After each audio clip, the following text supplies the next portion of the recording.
In May, the Quality Edge sales team came together for our annual spring meeting. This year's theme was catching the wave, staying flexible, embracing change, and preparing to support our partners as we gear up for the next big surge in housing demand. We know the biggest wave is coming and we're getting ready to ride it.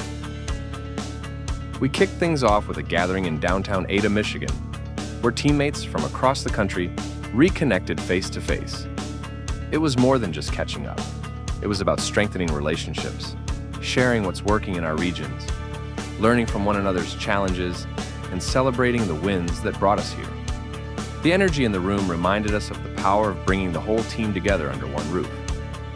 Even though we work in different regions, we're riding the same wave together with clarity, purpose, and a shared commitment to excellence. From there, we dove into our theme for the year.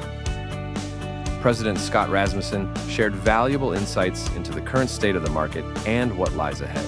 We also welcomed Philip Diaz, who encouraged us to move beyond what's probable and start living in what's possible. Bringing our national sales team together is more than just a tradition. It's a critical part of how we stay aligned. These gatherings help us sharpen our focus, unify our goals, and reconnect with the bigger mission.